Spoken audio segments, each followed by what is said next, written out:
And the Pennsylvania Senate race has tightened so much that a Republican super PAC is pouring more than $6 million into the race hours before the only debate. Correspondent Robert Sherman live for us in Harrisburg as well. How is Dr. Oz preparing for the debate now?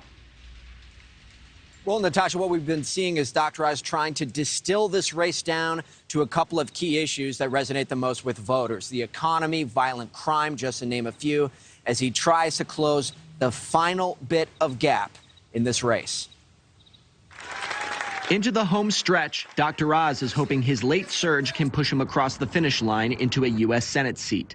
Jeffrey May will be voting for him, and it's all about the economy. People go to the grocery store, they can't afford to eat. You can't go to the gas pumps, and you can't afford to put gas in your car to go to work.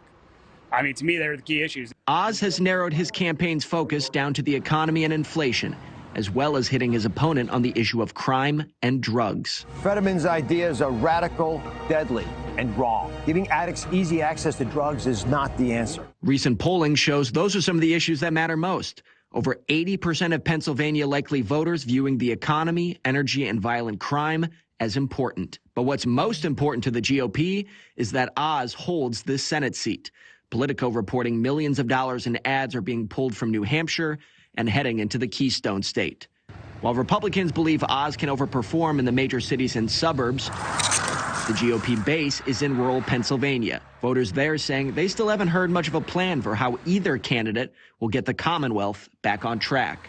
I certainly would love to hear how they can help with economic development, help the small business owner. That's what Sam Thrush is hoping to glean from tonight's highly anticipated debate, where Oz will have the opportunity to bring conservatives together. When it comes to people like Jeffrey May, he says he has no other option but to give the doctor his support.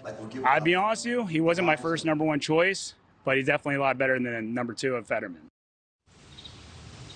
So that's something that we hear from voters on the ground here. Dr. Oz, not necessarily the best steward of conservative values, but compared to the other guy, they view him as a whole lot better. And that's the question, Natasha. Is that enough to get enough of these voters out to the polls? Yeah. Natasha? Will it be enough? Robert Sherman live for us in Harrisburg. Thank you. Thank you for watching. Go to newsnationnow.com to find NewsNation on your television provider. And don't forget to click the red subscribe button below to get more of NewsNation's fact-driven, unbiased coverage.